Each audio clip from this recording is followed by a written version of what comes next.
Game starts in the city described as Nerola, and everyone knows it's Los Angeles. Duke practices shooting, and then we see a news report about his disappearance. Well, for what he done in the first game, he is now considered a hero, and if you wanna see what happened there, just check out my other video. Turns out Duke was abducted by an unknown force during a talk show interview that looks like it was Oprah.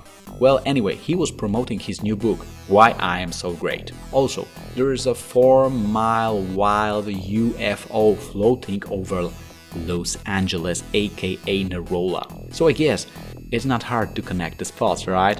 Duke was captured by aliens and he wakes up on their ship. A mysterious alien appears and tells him that he will face years of painful torture since they want to use his brain and imprint it with their super mega encephalosaccer, and then use the data to program their war computer against Earth to conquer our planet. Well, Duke doesn't need too much time to decide what to do with an alien creep who ruined his talk show interview. He is sent down to the convenient holding facility where he awaits his doom from the evil Rigelatins, because that's how those aliens are called. Turns out he has an explodomolar hidden in his tooth.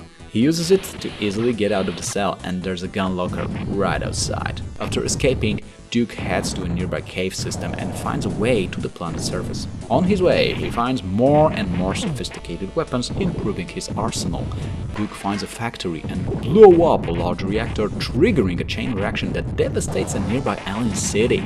Then he goes underground to the volcanic lair, where he meets Rigi, a Rigelatin in a flying ship. Well, he tries to bomb Nukem, but Duke manages to avoid and shuts down his lame ship.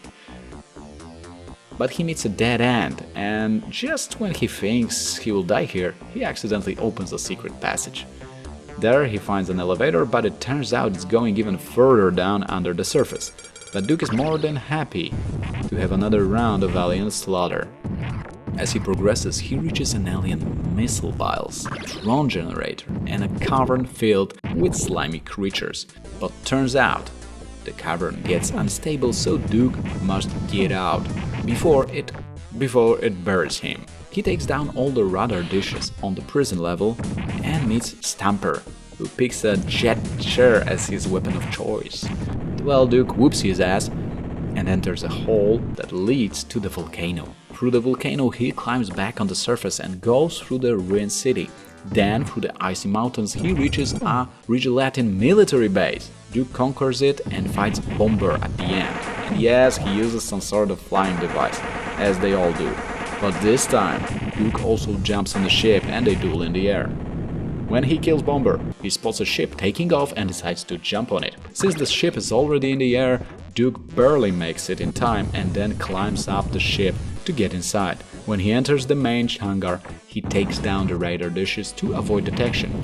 Then he goes through the prison and science facility. In the middle deck, he finds a secret weapon. He clears the middle and upper deck and reaches the Rigelatin commander, the one who threatened him before. He flies like all the others before, and Duke grabs a chain with one hand and a gun with the other and just kills him. He goes on the ship's bridge and seals the bulkhead on the rest of the Rigelatin forces. Then he just sits and admires the view while the ship takes him back to Earth. And that's how the game ends, with a little announcement of Duke 3D coming in the future.